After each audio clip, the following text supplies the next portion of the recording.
Gloire à Dieu. Que Dieu vous bénisse au nom puissant de notre merveilleux Seigneur et Sauveur Jésus-Christ. Père éternel, nous te rendons toute la gloire et nous te bénissons pour ta présence dans nos vies. Merci pour ta faveur, merci pour ta grâce, merci pour ton amour inconditionnel. Seigneur, nous te rendons toute la gloire et nous te bénissons pour ce moment de partage autour de ta parole. Tu es grand, tu es merveilleux, tu es digne. Seigneur, merci d'éloigner toute confusion, toute distraction. Seigneur, nous te rendons grâce de ce que tu éradiques toute fatigue et toute lourdeur. Maintenant, nos cœurs sont disposés à écouter ton conseil. Parle-nous, relève-nous, Seigneur mon Dieu, mon roi. Restaure nos cœurs comme nous nous attendons à toi. Nous tournons les regards vers toi. Reçois toute la gloire au nom puissant de Jésus-Christ. Amen. Que Dieu vous bénisse au nom puissant de notre merveilleux Seigneur et Sauveur Jésus-Christ. Aujourd'hui, nous allons parler d'un thème très important. Non pas que les autres thèmes ne le soient pas, mais aujourd'hui nous allons parler du découragement. Le découragement dans la vie des enfants de Dieu. Et en guise d'introduction, avant de lire le passage que le Seigneur a mis sur mon cœur, je voudrais dire que le découragement fait partie de la vie. Et c'est quelque chose qu'à un moment donné, tout être humain vivant sur cette terre est confronté. Comme nous endurons continuellement des souffrances, des déceptions, des tristesses, des coups durs de la part de la vie, ça peut provenir de plusieurs choses, souvent des personnes qui nous entourent, et c'est donc possible que nous soyons découragés. Et le découragement, c'est quelque chose qui fait mal. Ça fait mal à notre psychologie, à notre cœur. Et pendant les moments de découragement, on peut souvent chercher à s'isoler des autres, ce qui est une grossière erreur de notre part. Tout comme on peut également, même si on ne s'isole pas, on peut subir le rejet de la part de notre entourage parce que malheureusement, les personnes découragées sont parfois porteuses de mélancolie, de pessimisme, de négativité.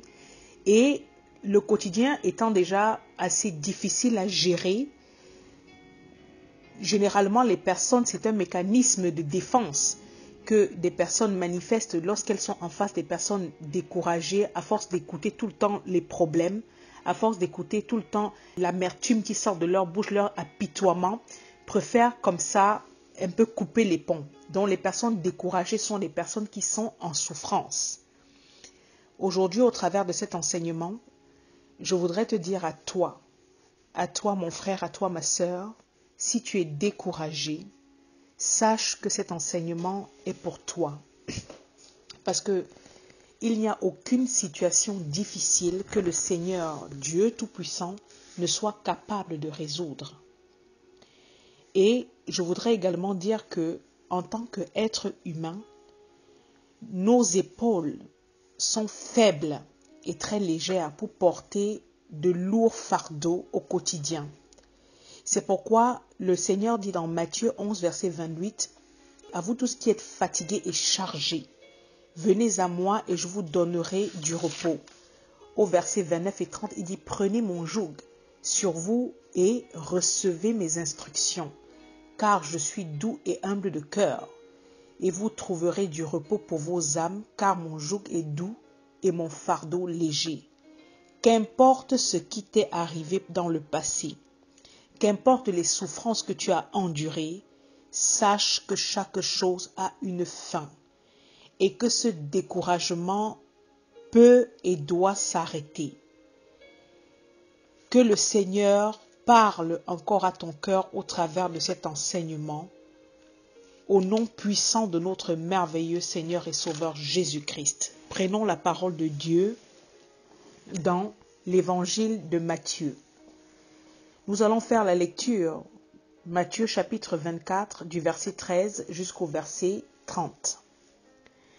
Et voici ce même jour, je suis dans la version de Louis II, 2 disciples allaient à un village nommé Emmaüs, éloigné de Jérusalem de 60 stades.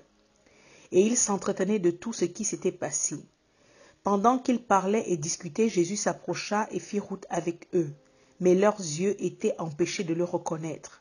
Il leur dit, « De quoi vous entretenez-vous en marchant ?» Et ils s'arrêtèrent l'air attristés. L'un d'eux, nommé Cléopas, lui répondit, « Es-tu le seul qui, séjournant à Jérusalem, ne sache pas ce qui est arrivé ces jours-ci ?»« Quoi ?» leur dit-il. Et il lui répondit ce qui est arrivé au sujet de Jésus de Nazareth, qui était un prophète puissant en œuvre et en parole devant Dieu et devant les hommes, devant tout le peuple. Et comment les principaux sacrificateurs et nos magistrats l'ont livré pour le faire condamner à mort et l'ont crucifié. Nous espérions que ce serait lui qui délivrerait Israël. Mais avec tout cela, voici le 3e jour que ces choses sont passées. Il est vrai que quelques femmes d'entre nous ont fort étonnés s'étant rendues de grand matin au sépulcre, et n'ayant pas trouvé son corps, elles sont venues dire que des anges leur sont apparus et ont annoncé qu'il est vivant. Quelques-uns de ceux qui étaient avec nous sont allés au sépulcre, et ils ont trouvé les choses comme les femmes l'avaient dit. Mais lui, ils ne l'ont point vu. Alors Jésus leur dit, « Ô homme sans intelligence, et dont le cœur est lent à croire tout ce qu'ont dit les prophètes. Ne fallait-il pas que le Christ souffrit ces choses et qu'il entre dans sa gloire ?» Et commençant par Moïse et par tous les prophètes, il leur expliqua dans toutes les Écritures ce qui le concernait. Lorsqu'ils furent près du village où ils allaient, il parut vouloir aller plus loin. Mais ils le pressèrent en disant « Reste avec nous, car le soir approche, le jour est sur son déclin. » Et comme il entra pour rester avec eux pendant qu'ils étaient à table avec eux, il prit le pain, et après avoir rendu grâce, il le rompit et le leur donna. Alors leurs yeux s'ouvrirent, et ils le reconnurent, après il disparut devant eux. Gloire à Dieu. Que Dieu vous bénisse au nom puissant de notre merveilleux Seigneur et Sauveur Jésus-Christ. Voilà un passage que nous connaissons, sur lequel nous avions déjà jadis enseigné. Mais comme la parole de Dieu est versatile, il y a toujours un conseil à tirer lorsque nous venons à elle. C'est l'histoire de 2 personnes qui sont en marche en direction d'un village appelé Emmaüs. Emmaüs à 12 km de Jérusalem. Un seul des personnages est nommé et au verset 18, on parle d'un certain Cléopas. On comprend donc que il ne faisait pas partie directement des 12 disciples. Ces 2 personnes sont en train de marcher en direction de Emmaüs et la parole nous dit que elles s'entretenaient, verset 14, verset 15, elles parlaient et discutaient entre elles. C'étaient des personnes qui étaient découragées. Le découragement peut provenir d'une déception, d'un désir qu'on a vu qui ne s'est pas réalisé, ou d'un tort qu'on a subi, d'une illusion qu'on s'est faite. Bref, le découragement produit quelque chose de mauvais. Et il peut entraîner de l'incrédulité, il peut entraîner le doute, ça peut entraîner la peur, de l'anxiété, et ça peut nous faire des mauvais choix, ou aller dans des mauvaises directions, ou vers des mauvaises personnes. En tout cas, le découragement, c'est quelque chose qui peut permettre à une personne de prendre des mauvaises décisions qui, par la suite, peuvent coûter très cher. Les personnes découragées, en général, ce sont les personnes qui sont vulnérables parce que justement, elles sont sous le coup de quelque chose qui a attristé fortement leur cœur. Ici, nous voyons 2 personnes qui sont en train de marcher vers Emmaüs et elles sont en train de s'entretenir. Elles sont en train de discuter. Elles sont en train de parler des événements qui se sont produits à Jérusalem. La parole de Dieu dit que Jésus s'est approché et a commencé à faire route avec eux. Mais leurs yeux étaient empêchés de reconnaître que Jésus-Christ était à côté d'eux. Le découragement, c'est quelque chose qui peut t'empêcher, justement parce que tu es dans ta désillusion, de voir la main agissante de Dieu, de reconnaître la présence de Dieu dans ta vie, d'entendre sa voix. C'est quelque chose qui affecte tes yeux spirituels et parfois même physiques. Puisque tu es dans le négatif, tu ne vois donc que le négatif. Dans la parole de Dieu, à chaque fois qu'on parle de la vue des yeux, cela fait référence à la compréhension. Cela veut dire que tu es empêché de comprendre quelque chose, le vrai sens des choses, parce que tu es aveuglé. Tu es incapable de discerner ce qui se passe devant toi. Je vous donne les références de Luc chapitre 6 verset 39 où Jésus-Christ parle d'aveugle, ou de Luc chapitre 2 verset 30. Vous pourrez le lire. Les personnes découragées, ce sont des personnes qui, à cause d'une désillusion qu'ils ont subie dans leur vie, deviennent incapables de voir le positif autour d'eux. Elles n'entendent que des paroles négatives qui remontent dans leur cœur, dans leur intelligence au jour le jour. Ça ne sert à rien. Tu vas mourir seul, célibataire. Ton statut ne va jamais évoluer. Tu es là pour accompagner les autres sur cette terre. Oui, durant toute l'année précédente, tu as passé ton temps à prier. Est-ce que tu as alors vu le résultat? Où sont toutes les promesses qu'on t'avait faites, les prophéties qui avaient été données sur ta vie? Qu'en est-il aujourd'hui? Regarde comment tu es, le découragement. Le Seigneur est venu auprès de Cléopas et de son compagnon. Il a fait chemin avec eux, pourtant leurs yeux étaient empêchés de le reconnaître. Mon frère, ma soeur, toi qui m'écoutes aujourd'hui,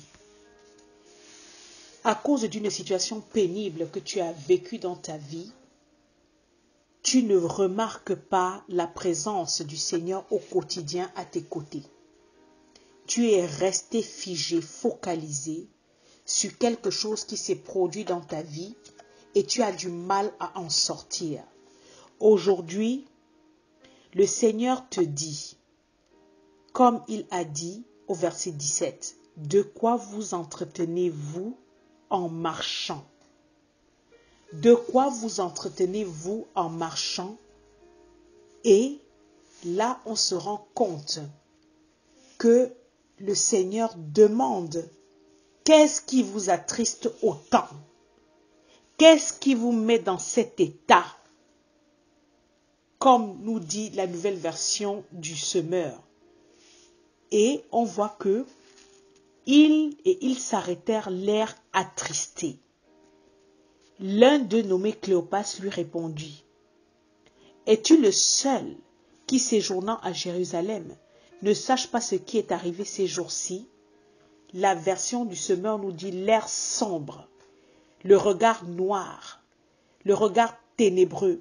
Frère, généralement les personnes découragées, même au niveau du visage, on observe une mine triste, une mine maussade, une mine pessimiste. Aujourd'hui, je m'arrête sur cette question que le Seigneur a posée ici au verset 17. Pourquoi es-tu triste? De quoi est-ce que tu es en train de parler, de t'entretenir tous les jours? Qu'est-ce que tu portes dans ton cœur? Pourquoi es-tu aussi mélancolique? Pourquoi es-tu aussi triste? Je suis là. Je suis vivant. Je suis ressuscité. Je suis assis à la droite de Dieu et j'intercède à ta faveur. Je suis là à tes côtés tous les jours. Je marche avec toi. Mais tu es empêché de me voir car tes yeux sont rivés sur le découragement, sur la déception. Le livre de Hébreux, chapitre 12, verset 2, dit « Ayant les regards fixés sur Jésus, le chef, le consommateur de la foi. » Nous devons avoir les regards fixés sur le Seigneur.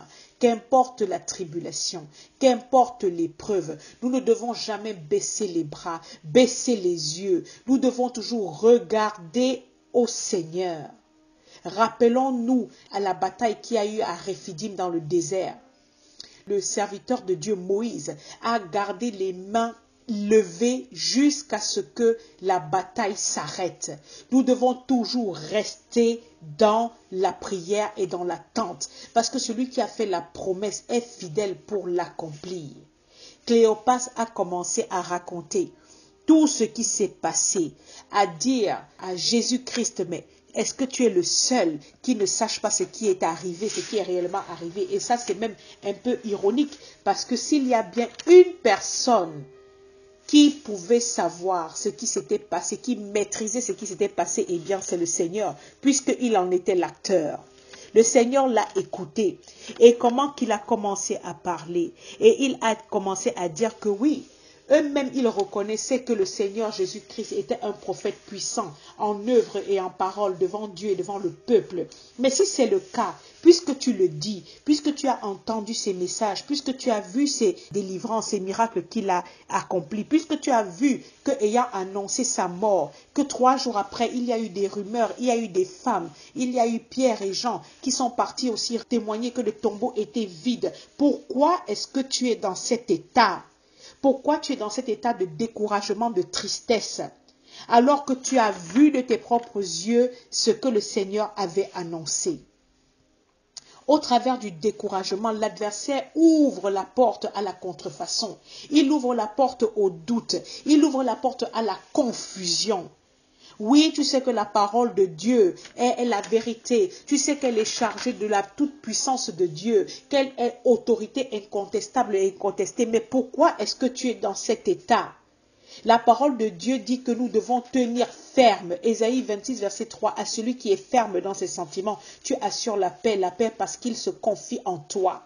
Tu sais que la parole de Dieu est la vérité, que c'est elle qui est capable de te sanctifier. Pourquoi devant ta situation tu continues à douter? Pourquoi tu te déplaces de Jérusalem à Emmaüs? Pourquoi est-ce que tu t'éloignes de la communion fraternelle? Parce que quelque part, tu as déjà jeté l'éponge. Comme ses frères disaient ici au Christ, on pensait, nous espérions que ce serait lui qui délivrerait Israël. On espérait que cette année, on aurait vu telle ou telle chose. Mais voilà maintenant que ça ne s'est pas passé comme on pensait. On espérait au travers de tout ce qu'on a reçu comme enseignement, de tout ce qu'on a reçu comme prophétie, que le Seigneur aurait vraiment changé cette situation-ci. Vraiment, j'espérais que vraiment en ayant prié, en étant resté chaste toute l'année, en n'ayant pas livré mon corps, mes membres à l'impudicité ou à l'impureté, j'aurais vraiment obtenu le mariage ou autre. Mais aujourd'hui, je suis toujours célibataire. Ma condition au niveau du travail n'avance pas. Je n'ai toujours pas d'enfant. Mon mari est toujours aussi méchant et mauvais envers moi. Ma femme est toujours aussi querelleuse ou autre. Mettez la situation que vous voulez. La parole de Dieu dit quoi? Au Jérémie 29, verset 11. Car je connais les projets que j'ai formés sur vous, dit l'Éternel, des projets de paix et non de malheur, afin de vous donner un avenir et de l'espérance. Que le découragement ne nous conduise pas à Emmaüs, dans les voies de la chair, dans les voies du monde. Cléopas et son compagnon étaient déjà pessimistes, ils étaient découragés. Mais malgré tout cela, ils reconnaissaient quand même que Jésus-Christ était un prophète puissant en œuvre et en parole devant Dieu et devant le peuple. Ils reconnaissaient qu'il y avait eu Marie qui était venue dire qu'on ne retrouvait plus le corps. Ils reconnaissaient toutes ces choses-là, mais ça n'empêchait pas qu'ils se sont déplacés, qu'ils sont partis. Beaucoup ont vu la main de Dieu. Beaucoup ont entendu les enseignements puissants qui les ont même relevés. Beaucoup, mais face à une attente, à quelque chose qu'ils attendaient dans leur vie, se sont laissés prendre par le découragement. Et le découragement entraîne l'incrédulité. Ça entraîne le doute, la négativité.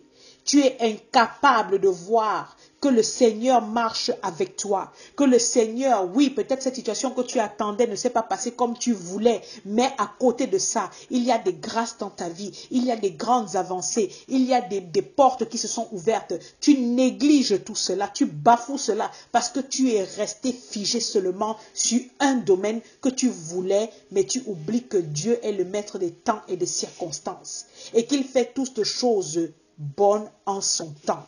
Tu ne vois que l'aspect, oh, ma vie n'avance pas à cause de telle ou telle chose. Je suis toujours au même niveau. Voilà mes camarades, voilà mes semblables, voilà comment ils sont déjà. Je suis déjà ceci, je suis encore cela. Tu n'arrives pas à voir que le Seigneur marche, chemine à tes côtés tous les jours. Tu as la santé, tu as le travail, tu as le souffle de vie qui t'est renouvelé tous les jours. Dans ta condition dans laquelle tu es, beaucoup de personnes n'ont même pas ce que tu as aujourd'hui. Mais ton cœur est rempli de découragement, est rempli de tristesse. Tu en veux parfois aux autres et souvent cela ouvre la porte à l'aigreur, à beaucoup de jalousie. L'adversaire amène les gens dans la confusion. Mais je vais te dire à toi qui m'écoutes aujourd'hui que le découragement est un choix. Le Seigneur est capable de te sortir de cet état de mélancolie. Et il vient te demander de vider ton cœur sur les raisons pour lesquelles tu te sens aussi mal. De quoi est-ce que tu t'entretiens? De quoi est-ce que tu nourris? Tu nourris ton intérieur tous les jours. Qu'est-ce qui mine ta vie? Et c'est là qu'ils ont déballé toute l'historique de ce qui s'est passé. Et ensuite, le Seigneur a commencé avec la parole. Alors Jésus leur dit, verset 25, « Ô homme sans intelligence et dont le cœur est lent à croire tout ce qu'ont dit les prophètes. Ne fallait-il pas que le Christ souffre ces choses et qu'il entre dans sa gloire? » Et la parole dit que, et commençant par Moïse et par tous les prophètes, il leur expliqua dans toutes les Écritures ce qui le concernait. Il est rentré à la parole. Il est retourné à la parole en leur faisant comprendre qu'ils sont des personnes sans intelligence et des personnes incrédules, en ça qu'on appelle dont le cœur est lent à croire. L'incrédulité produit le découragement. Tu es sans intelligence devant Dieu. Et il est venu, il l'a enseigné. Et c'est après cet enseignement, parce qu'ils ont été frappés par cet enseignement, parce qu'ils ont reçu cet enseignement, que la parole de Dieu dit au verset 29, mais ils le pressèrent en disant, reste avec nous, car le soir approche, le jour est sur son déclin, et il entra pour rester avec eux, pendant qu'ils étaient à table avec eux, il prit le pain et après avoir rendu grâce, il le rompit et le leur donna. La parole de Dieu relève l'âme attristée, l'âme abattue. La parole de Dieu, ce message que tu es en train d'écouter aujourd'hui, travaille ton cœur et te relève, te redonne encore le courage. Ayant entendu cette parole, ils ont dit à cette personne qui marchait à leur côté, ne sachant pas qui cette personne était, mais parce que cette personne a prêché la parole. Retournant à la parole, ils ont demandé au Christ de rester à côté d'eux. Et ce n'est qu'une fois, lorsqu'ils se sont assis à table, la parole dit, alors, verset 31, alors leurs yeux s'ouvrirent et ils le reconnurent, mais il disparut de devant eux. Les yeux s'ouvrirent. Comme tout à l'heure nous l'avons vu, ils étaient aveuglés parce qu'ils manquaient de compréhension, de discernement. Là que le Seigneur a rompu le pain, il a rendu grâce, les yeux se sont ouverts. Ils ont compris qui était en face d'eux depuis le départ. Que le Seigneur ouvre encore nos yeux. Et vous voyez ce qu'ils ont dit au verset 32. Notre cœur ne brûlait-il pas au-dedans de nous lorsqu'il nous parlait en chemin et nous exprimait les Écritures? Que vos cœurs, que nos cœurs à tous, à l'écoute de cette parole qui est donnée aujourd'hui, puissent encore brûler au-dedans de nous. Que cela réveille encore le courage, que cela réveille encore en nous le goût d'avancer. Que cet accablement qui nous mine, cet abattement, cette dépression qui est due au découragement, que cette fatigue mentale que nous portons, cette fatigue physique, cette fatigue psychique, cette fatigue spirituelle que nous traînons parce que nous sommes découragés par tel ou tel problème, puisse vraiment dégager nos corps et nos intelligences au nom de Jésus-Christ. Et que le Seigneur nous accorde la grâce de comprendre qu'il marche à nos côtés. Que sa parole travaille encore nos vies jour après jour.